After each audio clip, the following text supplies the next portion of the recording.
Hey guys, I'm RiggyRob, and welcome back to Citizen Sleeper. So, we're in a bit of a weird situation here, because I think we are literally minutes away from finishing the game. I don't know if that's necessarily true, we will find out.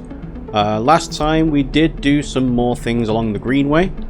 We finally got our tracker disabled by Feng. We've exposed Hardin and Havenage Court to the whole people of the Eye. It was a bit of a strange one. The Yatagan, Sabine and Rabia thing kind of finished and fell flat a little bit.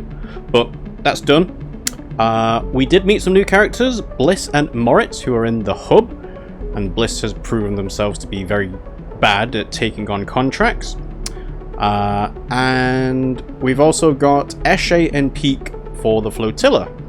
So we've got a few drives which you can see on the screen here, like breaking quarantine is with Peak, enter the Greenway, which has been the mushroom farming thing with Rico for a long time. The Sidereal is ready. It's ready to go now. Make your decision at the dock. And I said last time that I think leaving on the Sidereal is a narratively satisfying ending, and I think this is actually the ending of the game, or at least an ending of the game. We've got the Flotilla Aid, which is again Eshe and Peak, gathering scrap food and water, getting to know Memphis, we needed to have mushrooms for that, Matsutake, growing the mushrooms with Rico, helping Bliss complete the contracts, and helping Rico's experiments. We do have 2 upgrade points. I was waiting for 3 upgrade points to get to +2 on something.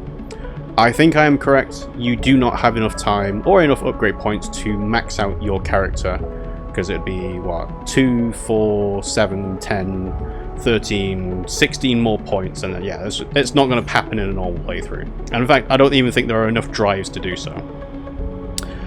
And yeah, so this is the role that we have, and I don't know.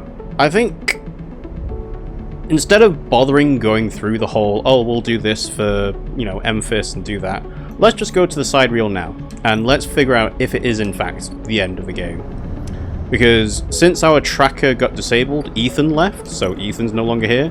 The timer for Maik coming to see us is not happening anymore. So let's go and see. Lem and Mina. There is a crowd, but you spot Lem and Mina immediately as you enter the dock. They are waiting at the cordon, where Sealer security are checking the crew to board the ship.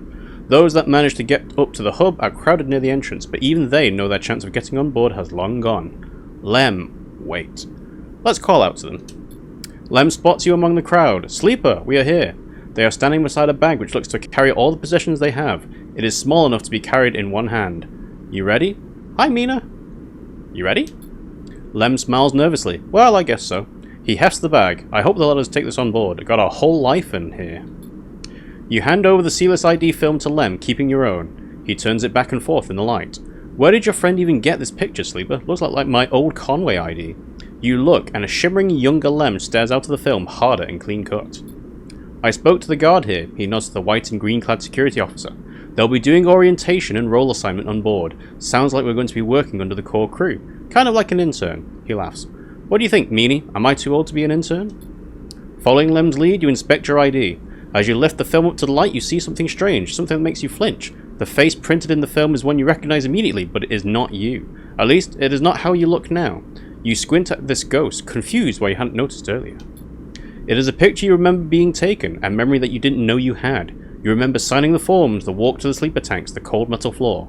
You remember the S&UP employee who helped you in, her smile clean and surgical. You freeze in place, thinking of the you that still sleeps somewhere in an S&UP facility, that won't wake until you are recovered and disposed of. And now you are leaving. Will they ever wake up? Sleeper? Lem interrupts your thoughts. These guys want us to board. You stare at him without thinking, then notice the guard gesturing to you both to come forward. You all kick off and float over to them, steadying yourself on the guard rail. You hang back, letting Lem present his ID film first. The guard slides it through a white machine, much like the one Castor printed them from. You reflexively rub the puncture mark on your hand, even though there is no trace of it now. It seems to be your destiny to be someone else's tool. Lem and Mina are waved through the guard smiling at her excited face. Lem turns back to check you are coming. The guard beckons you closer. Wait or board? Let's board. You shake off your doubts and hand over your ID film. The guard barely looks at it as they pass it through the scanner and wave you through, a new life built from old things. You okay? Lem asks, concerned as you catch up with him. You are so slow, robot! Mina teases, grabbing at you with small hands. Just making sure. Lem nods, and you realize how much harder it must have been for him to cross that threshold. Mina struggles in his arms, trying to get to you, and Lem relents, struggling with both the bag and his daughter. Mina tumbles through the microgravity and grabs onto your clothes for purchase. Pulling herself into your arms, you all proceed up the walkway, the entrance to the docking bridge yawning wide and above you. Are we family, robot? Mina asks as you move, taking you by surprise. I guess so. Mina smiles and presses her head against your chest, pleased by your answer. You keep moving up into the docking bridge, then along that thin glass-walled connector, all the time Mina clutching onto you. The lack of gravity means you can't feel her weight, only the grip of her small hands on your clothes. You both stare wide-eyed at the vast hull of the Sidereal horizon and try to think of this huge machine as a home. Later, when you settle in your bunk, after Mina has finished running back and forth between you and Lem with an endless and infectious excitement, you find yourself looking at your ID film once more. Somehow, since the last time you looked at it, the image seems to have changed. It is still a picture of the old you, the person that signed up to have their consciousness copied and placed into the ownership of S&R, but something else has crept into the image, an underlying sense of self-identification. This is also a picture of you now. That you survived the eye, that made friends here, that found a way out, that escaped against all odds. The other you might never wake up, they might never live again. But so be it, they consigned you to a doomed life for their own gain. Their life is yours now, you will live it better than they ever could. You lie back in your bunk as the thrust of the Sidereal's vast engines kick in. This feeling, this rumble, will be your constant companion for the next decades. It will be there when you work, when you watch Mina grow, when you dream of the planet at the end of the journey. It will stay with you when your body starts to fail, despite the best attempts of Lem and Mina, as the years stack up, and it exceeds its safe operating period by a decade.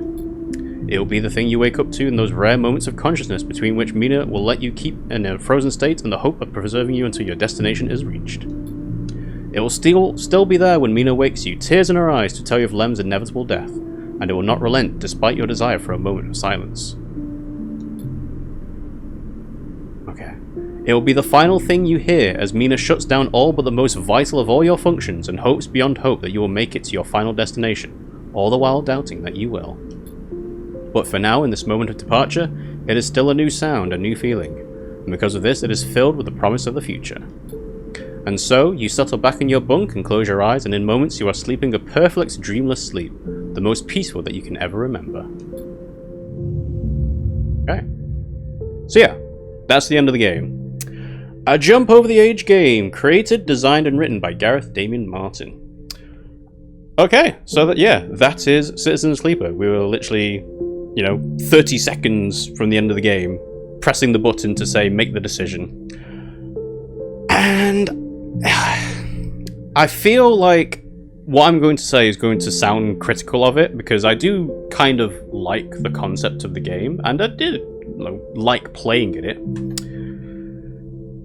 It just kind of ended, And I know the whole point of this is the fact that you have the dice, you roll the dice, and you make the decision to do certain things. Like, I didn't have to beeline the Sidereal Horizon completion. I didn't have to go all the way to the end and board it, right?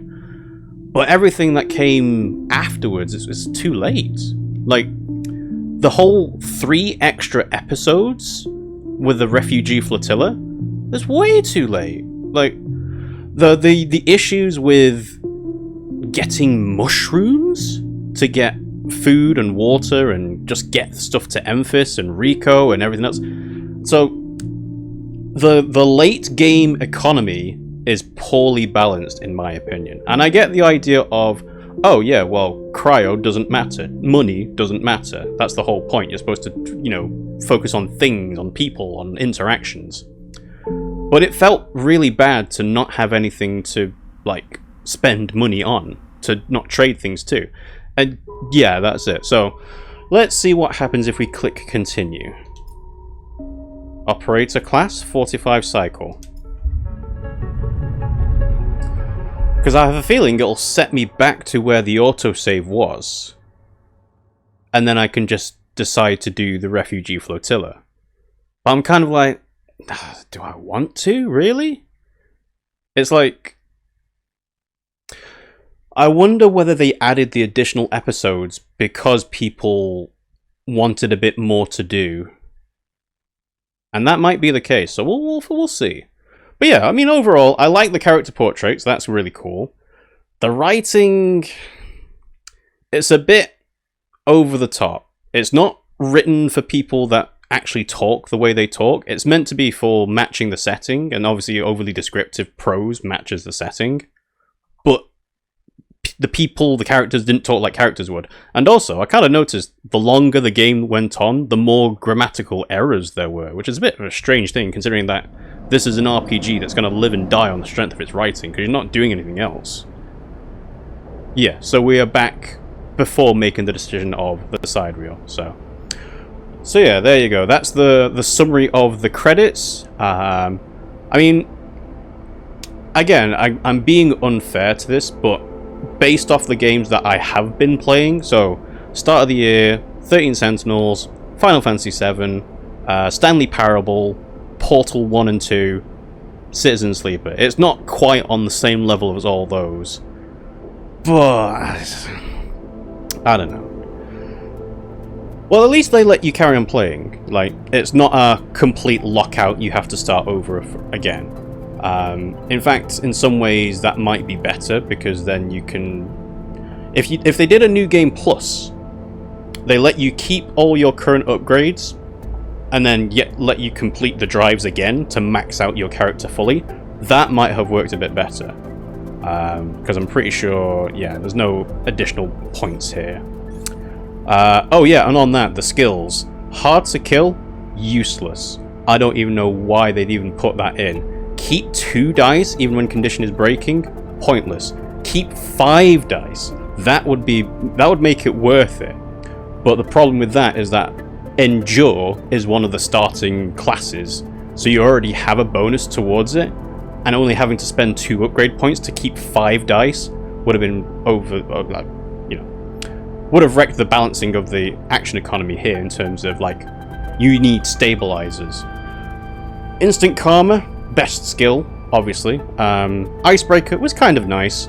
Obsessive Haggler would have been nice earlier if I'd gone for it, but overall didn't really matter that much.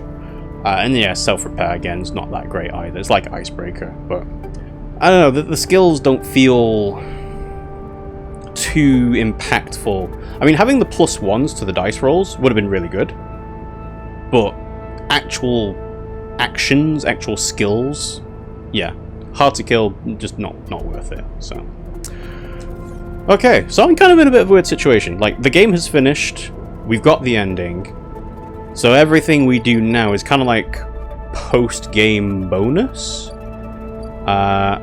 And it kind of works with how this has the red cycle clocks, right? I'm pretty sure nothing else has red cycle clocks, but let's have a look, see. Because Bliss was on yellow. Mayak is no longer here. Like I said, the Rabia Sabine stuff kind of just ended, so... yeah, I mean, Yatigan versus Havanage, whatever. These two are just, like, regularly reoccurring things. It was hard to tell just how far on the station you'd be able to access. And then, yeah, like the thing with Feng, it takes a lot of time investment to get to Feng, and the whole point of the payoff is to take your tracker off. But that's not even actually the end of the game. In fact, now I'm kind of like, well, what is the end of the game? Either you get off the ship or you don't. There's no... I suppose the third one is you could run out of time and Mayak comes and gets you, right? But I don't know, like... So, I guess... I don't know, like I said, I'm in an awkward place, because, again, literally right at the very end of the game. So, let's do the episodes. Let's find out what this post-game bonus stuff is supposed to be about. Because otherwise it feels like a shame to miss it, but it also kind of feels like not worth it. But we'll see. Alright, so we are not escaping on the Sidereal so far. Let's see. Scoping the cordon. That means this one. So we have engage actions. We have 3, 1, 3, 2, 3. Terrible rolls. So what we should do is re-roll. Even worse. Wow. Okay. Right. Well, let's see. I think we'll go for this one. Ta-da! I think another trap I fell into was falling for the Hypher Commune, being able to spend a 1 dice on this to get ++ energy, or +++ energy if the thing went well. And I have the money, I can just buy food for energy, right? You know, I don't need to worry about this too much. Is it just 1 or 2? It's 2. And yeah, it's like, but if it's a 1 dice, I'm not going to be spending on anything else, you know? Because nothing else is actually worth doing. And you know, these rolls are actually terrible. Can I can't re-roll again, can I?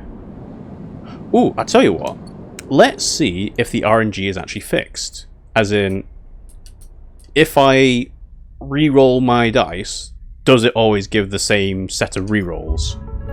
Because that would be good to know, whether it's set in stone or not. And yeah, I don't know, it's like, I feel like I want to like this game more than I do. The easy comparison point is Disco Elysium.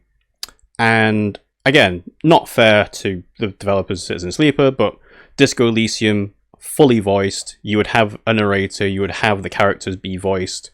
That, I think, would have been an improvement on it. And obviously, if they didn't have the budget for that, they didn't have the budget for that, right?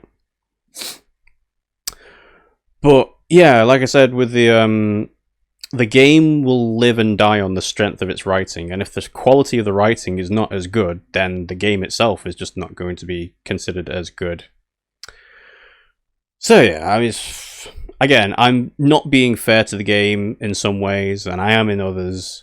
I don't know. Also, I will point out, it is still very hot in the UK.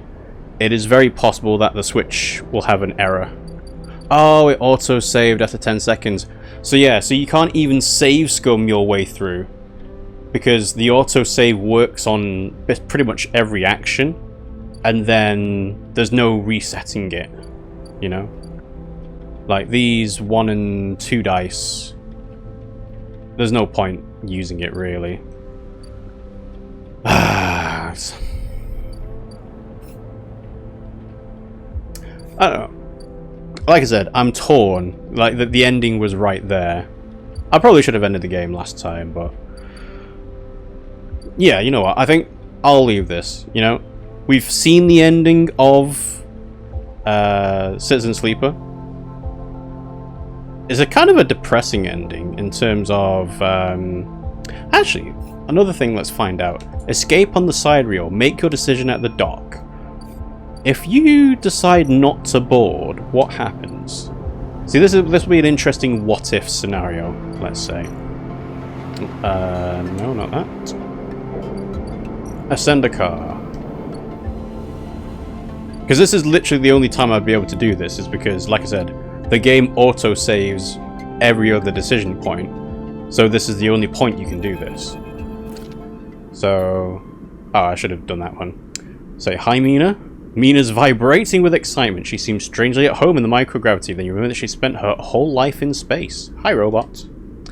So, same thing. Same thing. Yep. It's clean and surgical. And also, another thing with this ending, right?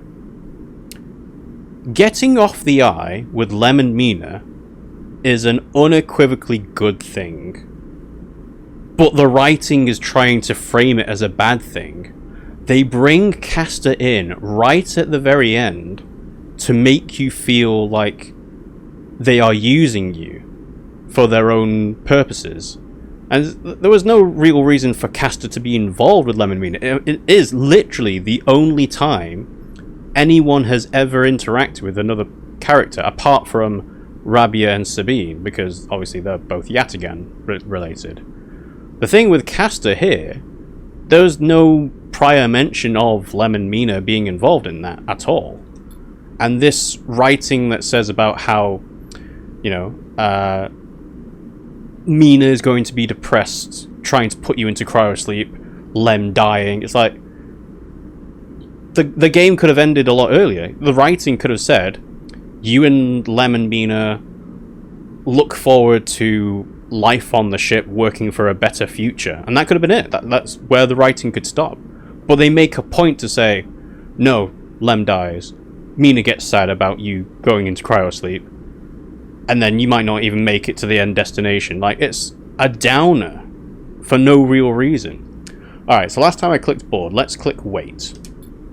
You wait for a moment. You need to wait for a moment. This is all happening too fast, changing too much. There are so many questions you have, so many threads to catch hold of, and yet here you are, boarding a ship to who knows where on a journey that will take decades. Reconsider.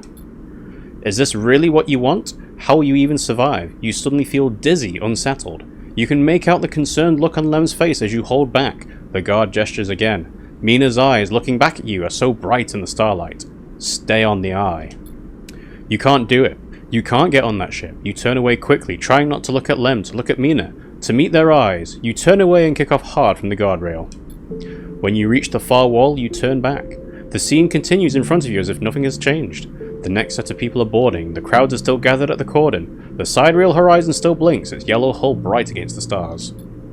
And there are Lem and Mina gliding up towards the docking bridge, bag in hand. Lem is facing away, focused on the steady climb, but Mina is in his arms and is facing back towards you. You watch her face, confused, sullen, but twinkling with a growing excitement as Lem carries her forward. As you watch Mina, you think about your future. About the future you might choose. You know one thing for certain, that future is on the eye. You no longer have any enthusiasm for being carried forward by the dreams of others, for grand futures that unfold like angelic winds across the horizon. The future is being made now in the spinning ring, amongst its people and its systems. You are sure of that. But as you watch Mina disappear into the entrance of the sidereal horizon, and much later when you watch the ship pull away, you feel a sense of longing. A longing to be carried, not by the systems that spin the suns, or the corporations that run the colonies, but by love towards an uncertain future, just as Mina was. That, you think, is the future you wish to make here on Erlin's Eye. See, that's framed it like staying on the eye is a good thing. And it's still a game over. Like, you don't get the choice to stay on the ship and actually do it. So, I guess I don't know exactly what they were thinking of when they wanted to do this ending for you. Because a lot of it's on a timer anyway, like the red cycle clock means you cannot stop it. You have to interact with it. The yellow stuff... Actually no, a lot of the events were yellow anyway, and they stop you from ending the day because you have to interact with those events, like the Ethan one, for example. So... I don't know. I mean, I am glad this game has done well enough to get a sequel. The sequel obviously released this year, 2025. I don't think I'll play it. So I was thinking about this. It's a lot of text. It's a lot of text to voice. It's a lot of text to read through and speak through and so on. And I kind of needed a break. But I don't know how Citizen Sleeper 2 is supposed to go from here. Like, you would assume it is a sequel with the choices, the build that your Sleeper character has. Is there a follow-on? Can you import your character to Citizen Sleeper 2? I don't know. But yeah. So, it's a bit of an odd one. And, yeah. So, unfortunately, I think today is going to be a bit of a short stream. I mean, that's probably a good thing with the heat and everything, but I don't know. It's just... Like I said, I think I want to like this game more than I actually do. And the start of the game, having to manage everything and choosing the dice actions is good. I think it needed to go more into the actual cyberpunk or futuristic sci-fi aspect of it. Like, we did all the stuff with Neovend and Navigator and Hunter and Killer pretty early on, and there wasn't really much else to do with that. I mean, Feng with the systems hacking with the Ripperworms is kind of related to that, but for a game where you're playing as an artificial body with someone else's consciousness inside it, there's not actually that much made of it. Ethan is a contract bounty hunter chasing after you, but...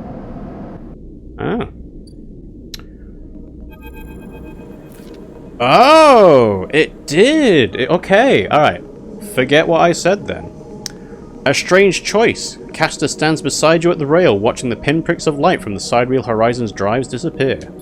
But perhaps not unexpected. You turn to look, and Caster is beaming at you with an unsettling warmth. Aren't you angry? What do you want? Are you not angry? About what? He squeezes your shoulder. I only wish for you to exercise that strong drive of yours. If it happens to align with my own, that is pleasing to me, but if it does not, I cannot punish you. What about the Sidereal? Caster looks out to the stars.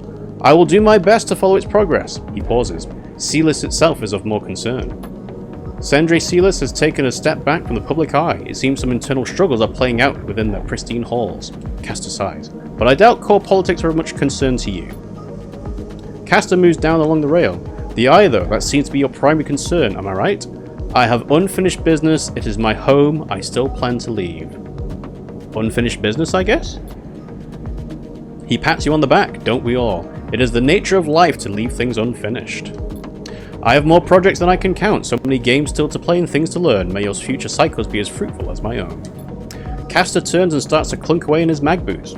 I will be keeping an eye on you if you don't mind, Sleeper. He waves as he walks. My curiosity remains piqued. Once he leaves, you stay a little longer at the rail, watching the stars. Imagine the look on Mina's face when she sees Celis 1 for the first time. Imagining the excitement when she first touches its soil, the joy when she first stands outside in the rain, laughing. Those images, though they will not happen for decades, are what will carry you through this cycle, and perhaps the next one too. So why is that not in the actual ending, when you're on the ship? The idea of Lem and Mina being happy, and the game's put us back where we were just before getting onto the Sidereal. I don't get what they were going for. Like, the Caster thing is like, oh, he's the secret mastermind behind everything, right? But he literally is not part of the game until 2/3 of the way through. Yeah, I don't know. Strange one. But yeah, I think that will conclude my time with Citizen Sleeper 1. Let's go back to the main menu. So yeah, it remains to be seen whether I play Citizen Sleeper 2. I don't know. Let's find out more info. Yeah, okay, sure. I can't do a QR code for obvious reasons, but yeah, I don't know. So, thanks for watching, guys. I hope you enjoyed it. It's going to be, like I said, a very short one, but good idea for the heat. We stream on Twitch and YouTube at the same time. So that's twitch.tv/RiggyRob, youtube.com/@RiggyRob. We have also got other social media. We stream on Mondays, Wednesdays, and Fridays around about 9 PM UK time. So I will think of something else to do in the meantime between this game and the next one. I don't know what it will be. Might be Superliminal, might be something else short, I don't know. Again, I'm kind of frazzled both with the heat and also this ending not being what I expected it to be. But yeah, I think I am done. You know, like I said, it was a satisfying narrative conclusion, but the game makes me want to think that it wasn't. So, yeah, thanks for watching, guys, and I'll see you all next time.